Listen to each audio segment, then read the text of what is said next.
여러분 기도 제목 다 있으시죠? 무엇입니까? 제가 여러분들에게 각자 종이를 나눠드리면서 기도 제목을 좀 적어주십시오 라고 이야기를 하면, 요청을 드리면 아마도 여러분들 대다수는 건강이라고 답을 할지도 몰라요. 건강하면 좋겠다, 자신도 건강하고 가족도 건강하면 좋겠다. 그게 여러분 기도 제목의 거의 1순위 아니면 2순위일 겁니다. 그만큼 우리 모두 건강하게 살아가기를 소망하죠. 내가 특별히 아프게 살아가기를 소망하는 사람이 어디 있습니까? 내는 한 해에 되도록이면 병원에도 안 가고 감기조차 걸리지 않고 배탈 나지 않고, 여러분 그렇게 병원 신세 지지 않고 건강하게 살았으면 좋겠다. 여러분 그런 기도 제목들을 다 가지고 있죠. 따라서 우리 가운데 행여나 여러분들이 아픈 분이 있다면, 정신이 아프거나 아니면 마음이 아프거나 또 어떤 마음의 상처 때문에 힘들어하거나 육체적으로 지금 힘든 나날을 보내고 있다면, 또 치유와 회복되기를 원한다면, 그런 분들 가운데 오늘 선포되는 말씀을 자신에게 주신 하나님의 음성으로 꼭 받아서 실천에 옮길 수 있기를 바랍니다. 바랍니다. 자, 오늘 말씀 너무나 중요하기 때문에 성탄 전날 전합니다. 웬 말라기.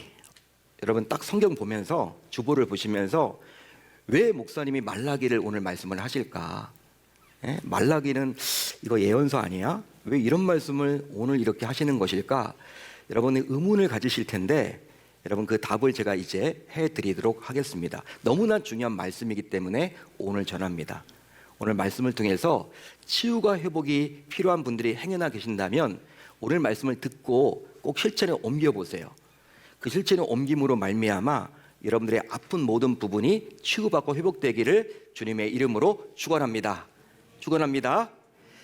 하나님의 사전한 뜻을 가진 말라기는 구약시대의 마지막 선지자입니다. 자, 이런 말라기 선지자에 의해서 기록된 말라기서 역시 구약 성경 가운데 가장 나중에 기록이 되었어요. 그는 세례 요한이 올 것을 예언했고 예수님이 오신다라는 사실도 모르지 않았습니다.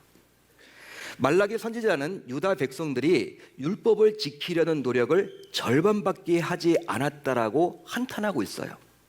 야, 기왕이면 율법을 제대로 지켜야지, 말씀대로 살아야지 왜 50%만 지키냐. 지금 말라기 선지자가 한탄합니다. 아쉬워합니다. 실제로 당시 유다 백성들은 하나님께 희생 제물을 바쳤습니다. 당시는 예배가 아니라 제사였죠. 제사를 드릴 때 제물을 가지고 갔습니다. 희생 제사를 드렸는데, 희생 제물을 바쳤는데 동물이나 곡식 중에서 쓸모없는 것, 즉 흠 많은 것을 골라서 바쳤다라는 거예요. 하지만 율법에 나오듯이 하나님께 제물을 드릴 때 어떻게 바쳐야만 합니까? 어떻게 드리게 되어 있습니까? 우리는 잘 알고 있죠. 흠없고 순전한 것을 구별하여 골라 바쳐야 돼요. 그게 율법에 나와 있습니다. 그런데 그들은요, 자기들이 더 좋은 것을 가져버렸어요. 내 걸 여러분 더 챙기고 하나님께서는 예배 드린 척만 한 거예요. 여러분 찌꺼기만 갖다 드린 겁니다. 한마디로 흠이 있는 것, 좋지 않은 것, 그걸 가지고 이렇게 드렸다라는 거예요. 예배를 드린 척만 했다라는 것이죠. 여러분 당시 백성들이 이처럼 예배를 자기들 멋대로 드릴 수 있었던 것은 하나님께서 자신들의 마음을 살피지 못할 것이라고 여겼기 때문이에요. 하나님이 아시겠어? 이렇게 예배 내가 드리고 있는데 하나님이 과연 내 마음을 알까? 여러분 그런 아니라는 생각 때문에 그렇게 율법을 어겨가면서 제물을 갖다 바쳤습니다. 심지어 말라기 선지자는요, 백성들이 장기간의 포로 생활을 마치고 본국으로 돌아와서 저질렀던 죄에 대해서도 책망합니다. 실제 당시 유다 백성들은 우상을 섬기는 여인들과 결혼했고 그 결과 자기들도 우상을 숭배하게 되었다라는 거예요. 율법을 보게 되면요, 이방 여인들과 결혼하지 말라고 나와 있죠. 하나님이 염려하면서 그렇게 말씀하셨습니다. 왜 그러냐면 이방 여인들과 결혼하게 되면 너도 우상을 숭배할 수도 있기 때문에 금지한다라고 분명히 말을 했습니다. 그렇지만 그들은 그걸 어겼어요. 어기고 자신의 멋대로 결혼합니다. 이방 여인, 우상을 숭배하는 여인들과 결혼했는데, 여러분 정말 하나님께서 경고하신 대로 자기들도 어느 순간부터 우상을 숭배하게 된 것이죠. 따라서 이런 백성들의 모습을 보면서 말라기 선지자는 이런 백성들의 행동은 반드시 심판을 받게 될 것이라고 경고를 합니다. 경고를 하는 거예요. 너희들 그래서는 안 돼. 너희들 그렇게 계속 율법을 어겨서 나간다면 이제 심판이 이제 임할 거야. 지금 그 말을 해주고 있는 것이죠. 한마디로 유다 백성들은 바빌론 포로로 잡혀가서 아주 오랫동안 점점 정말 힘든 시기를 보내야만 했습니다. 오랫동안 점점 힘든 시기를 보내야만 했음에도 불구하고 고국으로 돌아와서도 정신을 차리지 못하고 그 결과 어떤 일이 벌어졌습니까? 예배를 등한시하고 우상을 숭배했으니 하나님께서는 말라기 선지자를 통해서 유다 백성들의 영적 각성과 도덕적 개혁을 하도록 촉구했던 것이죠. 결국 하나님께서는 유다 백성들을 향해서 이제 심판을 결심하시면서 그 과정을 다음과 같이 선포하셨습니다. 그 내용이 바로 1절이에요. 우리 한번 1절 한번 같이 읽어봅니다. 1절 시작. 용광로 불같은 날이 이르리니 교만한 자와 악을 행하는 자는 다 지푸라기 같을 것이라. 아멘. 여러분 혹시 용광로 보셨어요? 혹시 용광로를 보신 적이 있으십니까? 용광로가 과연 무엇입니까? 지금 우리 주님께서 심판의 날이 용광로의 불과 같은 날이라고 이야기를 합니다. 용광로는요, 백도씨가 아니에요. 몇백도, 몇천도입니다. 여러분, 재련을 하는 기계죠, 기구죠. 여러분, 금을 녹이기도 하고 철을 녹이기도 합니다. 우리가 여러분 알고 있는 그 온도 개념이 아니라는 거예요. 여러분, 뜨겁죠? 다 죽습니다. 용광로는 높은 온도로 광석을 녹여서 결과적으로 철이나 구리나 납다이의 금속을 재련하는 세로형의 가마를 말하는 거예요. 자, 그러다 보니 용광로의 불은요, 휴일에도 좀처럼 꺼지는 법이 없다고 그러죠. 왜냐하면 한 번 꺼진 용광로의 불을 다시 지펴서 온도를 높이려면 많은 시간이 걸리고 많은 에너지가 들기 때문이에요. 여러분, 이렇게 일주일 동안 뭐 이렇게 휴가 또 휴일이 있다. 설 연휴가 일주일이다. 여러분, 용광로, 제철소에 있는 용광로를 한번 생각을 해보세요. 여러분, 꺼집니까? 안 꺼집니까? 사람들은 와서 일은 안 해요. 일은 안 하지만 그냥 여러분 계속 용광로 불 뗍니다. 꺼지지 않도록 해요. 왜냐하면 꺼지면요, 이제 큰일 나는 거예요. 그걸 여러분 다시 이제 온도를 높여서 그만큼 만들기까지는요, 결코 쉽지 않은 일이기 때문에 일주일 열흘 동안 쉬어도 용광로의 불은 꺼지는 법이 없다라는 것이죠. 그런데 이런 용광로의 불 같은 날이 올 텐데, 이 심판의 날이 올 텐데, 그렇게 되면 어떤 일이 벌어집니까? 1절을 보시면 교만한 자와 악인들은 결국 무엇처럼 된다?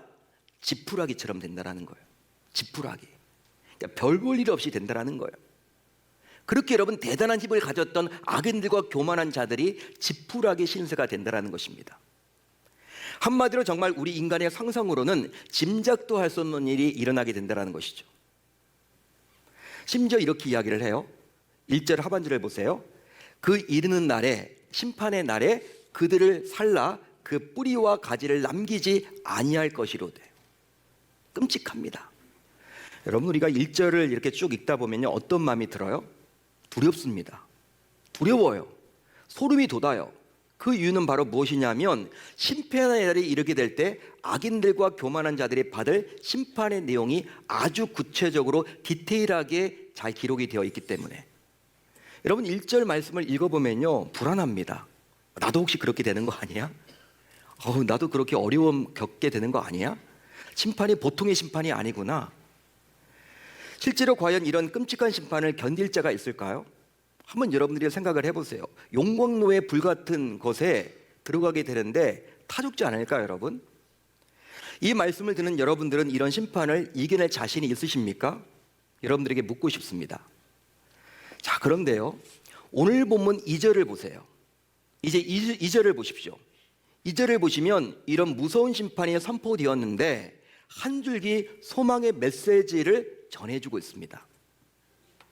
자, 2절을 볼까요? 이렇게 나와 있죠. 우리 한번 같이 읽어봅니다. 시작. 공의로운 해가 떠올라서 치료하는 광선을 비추리니. 자, 이 구절을 보시면 공의로운 해가 떠올라 가지고 치료하는 광선을 비춰주신대요.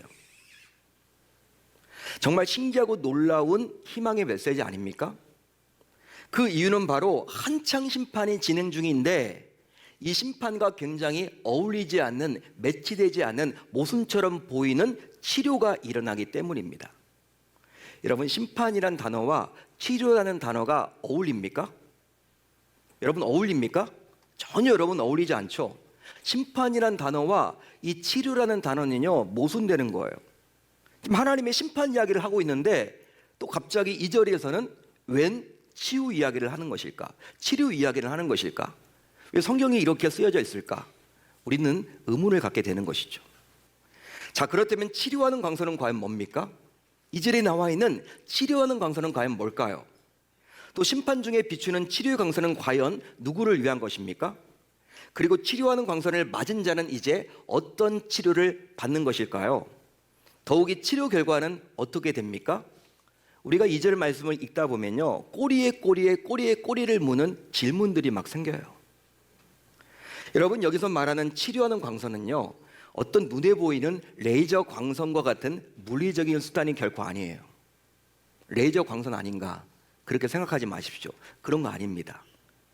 바로 죄인들을 향하여 베푸시는 하나님의 아주 특별한 은총, 즉 선물입니다. 따라서 이 구절에서 말해주는 치료하는 광선은 바로 죄인들을 치료해서 하나님의 자녀로 회복시키고자 이 땅에 오실 예수 그리스도, 그분을 말하는 거예요. 여러분, 믿으시면 아멘, 동의하시면 아멘. 실제로 말라기 선지자가 활동하는 당시는 예수님이 오시기 전 약 400년 전이었어요. 말라기와 여러분 신약 성경 있죠? 400년 간격이 있습니다. 여러분, 400년 동안 하나님은 침묵하셨어요. 말라기 선지자를 끝으로 침묵하십니다. 400년 동안 말을 하지 않습니다. 선지자도 세우지 않습니다.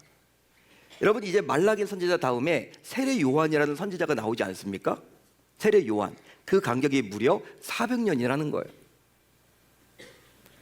그런즉 치료하는 광선을 이야기해 주므로 약 400년 뒤에 오실 예수님에 대해서 미리 하나님은 예언해 놓고 있는 거예요. 그렇습니다. 예수님께서는 병들고 지친 우리를 고치시려고 치료하는 광선으로 우리 곁에 오셨습니다. 할렐루야, 할렐루야. 따라서 누구든지 예외 없이 예수님께서 베푸시는 치료하는 광선을 받게 되면 모든 영과 육의 죄와 질병에서 깨끗함을 받게 됩니다. 실제로 복음서에 나오는 예수님의 공생애를 한번 떠올려 보세요. 예수님이 어떤 일을 하셨습니까? 귀신을 내어 쫓았어요. 아픈 자들을 치유해 주셨습니다. 그뿐 아니라 죄인들에게서 죄를 깨끗하게 용서해 주셨다라는 거예요. 자, 그렇다면 이런 육신과 정신의 질병뿐만 아니라 영적인 질병인 죄까지 깨끗하게 고쳐주시는 예수님의 치료하는 광선은 과연 어느 누가 받게 될까요? 이 부분이 중요하겠죠. 어느 누가 여러분 받게 될까요? 오늘 말씀에 나와 있는 치료하는 광선, 예수님께서 베푸신다는 이 치료하는 광선은 어느 누가 받게 되는 것일까요? 바로 여호와의 이름을 경외하는 자가 받게 됩니다. 자, 어디에 나와 있습니까? 2절 상반절에 나와 있죠. 우리 한번 같이 읽어봅니다. 시작. 내 이름을 경외하는 너희에게는 공의로운 해가 떠올라서 치료하는 광선을 비추리니. 아멘. 자, 이 구절에 따르면 예수님의 치료하는 광선이 여호와의 이름을 경외하는 자에게 비추어지게 된대요. 따라서 예수님의 치료하는 광선은 아무에게나 주어지는 것이 아닙니다. 아무에게나 주어지는 것이 아니라 여호와를 경외하는 자, 즉 하나님을 온전히 믿고 섬기는 하나님의 자녀들에게 부어집니다.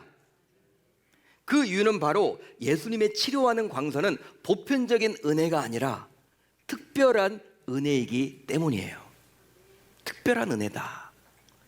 여러분, 보편적인 은혜가 있고요, 특별한 은혜가 있습니다. 하나님께서 베푸시는 은혜 가운데 보편적인 은혜는 뭐가 있을까요? 우리가 여러분 지금 숨을 쉽니다. 하나님께서 우리에게 공기를 허락해 주셨죠. 예수 믿는 사람들에게만 공기 주신 것이 아니라 불신자들도 숨을 쉽니다. 이런 산소를 주심은 하나님께서 보편적으로 주신 은혜예요. 불신자나 신자나 그뿐 아니에요. 여러분, 하나님이 여러분 태양을 주셨죠. 우리에게 햇빛을 주셨죠. 지금 겨울이기 때문에 춥죠? 만약 여러분 해가 뜨지 않는다, 해가 없다, 우리 인간은 살아갈 수가 없어요. 여러분, 믿는 자들뿐만 아니라 불신자들에게도 이 태양을 허락해 주셨습니다. 자연 만물을 허락해 주셨습니다. 이건 다 보편적인 은혜입니다. 열심히 공부하면 좋은 대학에 간다, 열심히 일하면 좋은 직장에 취직할 수 있다, 노력하면 결과를 얻을 수 있다. 여러분, 하나님이 다 보편적으로 주신 은혜죠. 예수 믿는 자들만 좋은 대학에 가고 불신자들은 좋지 않은 대학에 간다? 그거 그렇지 않다라는 거예요. 이게 바로 보편적인 은혜예요. 그런데 오늘 말씀에 나와 있는 여러분, 치료하는 광선은 그 보편적인 은혜가 아니라 특별한 은혜입니다. 바로 하나님의 자녀들에게만 주신 특별한 은혜임을 믿을 수 있기를 바랍니다. 한마디로 누구에게나 주어지는 은혜가 아니라 하나님을 공경하고 두려워하는 자에게 특별하게 주어지는 제한적인 은혜라는 거예요. 그런즉 누구든지 주의 이름을 부르는 자는 구원을 받으리라. 정말 이렇게 바울이 고백했듯이 반드시 주의 이름을 부르는 신앙적 결단과 신앙 고백이 선행될 때 치료하는 광선이신 예수님께서 그의 연약한 모든 부분을 치료해 주시고 회복시켜 주십니다. 여러분, 아무에게나 주시지 않는다라는 거예요. 오늘 말씀에 나와 있는 치료하는 광선, 이걸 받으시려면 만군의 여호와 하나님을 경외하십시오. 하나님을 하나님으로 인정하십시오. 하나님을 두려워하십시오. 하나님은 좋은 분 맞습니다. 그렇지만 심판도 내려주시는 분이십니다. 하나님은 정말 우리에게 좋은 아버지 되시지만 우리가 잘못된 길로 갈 때는 채찍도 드시는 분임을 믿을 수 있기를 바랍니다. 그렇기 때문에 우리가 하나님을 하나님으로 인정한다, 말씀에 순종하는 것이죠. 그게 바로 여호와를 경외하는 거예요. 그 자들만 오늘 말씀에 나와 있는 치료하는 광선, 이것을 받을 수 있다라는 사실이에요. 따라서 우리 역시 치료하는 광선이신 예수님으로부터 치료를 받아서 진정으로 회복하기를 소망한다면 여호와를 경외하는지, 즉 여호와를 공경하고 두려워하는지, 여호와를 여호와로 인정하고 있는지 다시 한번 자신의 신앙을 세밀하게 점검해야 할 줄로 믿습니다. 여러분, 그렇다면 특별한 은혜인 치료하는 광선이 비추어지게 될 때 이제 과연 어떤 일이 일어나게 될까요? 치료하는 광선이신 예수님께서 임하게 될 때 어떤 일이 벌어지게 됩니까? 바로 완전한 회복이 일어나게 됩니다. 할렐루야, 할렐루야. 완전한 회복이 일어난다는 거예요. 어디 나와 있습니까? 2절 하반절에 나와 있죠. 2절 하반절을 보시면 이렇게 나와 있습니다. 너희가 나가서 요양간에서 나온 송아지같이 뛰리라. 자, 이 구절을 보시면요, 예수님의 치료를 받게 되었을 때, 예수님께서 비추시는 치료하는 광선을 받게 되었을 때 요양간에서 나온 송아지처럼 뛴답니다. 이것은 온전한 치료, 즉 완벽한 치료가 나타났다라는 증거예요. 쉽게 말하면 각종 죄와 질병으로 인해서 요양간에 갇혀 지내야만 했던 송아지와 같은 자들이 예수님의 치료하는 광선으로 결과적으로 그 누구도 제어할 수 없을 만큼 강하고 힘차게 뛸 수 있게 될 줄로 믿습니다. 즉 요양간에 갇혀 지내던 송아지가 이제는 어떻게 변합니까? 새로운 일을 할 수 있는 자유로운 송아지, 뛸 수 있는 송아지, 심지어 재구실을 할 수 있는 송아지로 회복된다라는 거예요.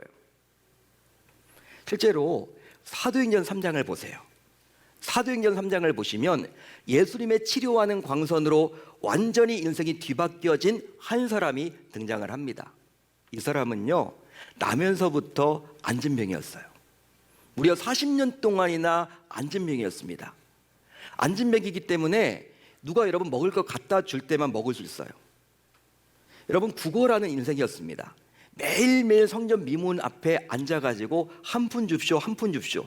얼마나 인생이 비참합니까? 장애만 가진 것도 힘든데 돈도 없어요. 거지입니다, 거지. 이런 하루 인생이 어디 있습니까? 비참한 인생이었죠. 그런데 그러던 어느 날 안진뱅이는 기도하러 성전에 올라갔던 베드로와 요한을 보게 되었고 그들에게 한 푼 줍쇼, 한 푼 줍쇼 합니다. 그런데 그때 베드로는 이 구걸하던 안진뱅이를 향해서 다음과 같이 선포했죠. 선포하게 이르렀어요. 어떤 선포를 합니까? 다음과 같은 선포입니다. 은과 금은 내게 없거니와 내게 있는 이것을 내게 주노니 나사렛 예수 그리스도의 이름으로 일어나 걸으라. 할렐루야, 할렐루야. 결국 예수님의 치료하는 광선을 받게 된 이 안진뱅이는 놀랍게도 발과 발목이 곧 힘을 얻어서 뛰어서서 걷게 되었습니다. 할렐루야, 할렐루야. 이처럼 예수님의 치료하는 광선은 나면서부터 안진뱅이였던 소망 없는 그를 뛰도록 만들었습니다. 그리고 걷도록 만들었다는 사실이에요. 이건 온전한 회복이죠. 완전한 회복입니다. 그뿐 아니에요. 또 어떤 일이 벌어집니까? 궁극적으로 승리하게 됩니다. 궁극적으로 승리하게 됩니다. 예수님의 치료하는 광선은 모든 원수의 삶을 지배하여 결과적으로 다시는 원수의 발 아래 굴복하지 않도록 해준다는 거예요. 실제로 오늘 보면 3절을 보세요. 이렇게 나와 있죠. 우리 한번 같이 읽어봅니다. 3절 시작. 너희가 악인을 밟을 것이니. 이렇게 나와요.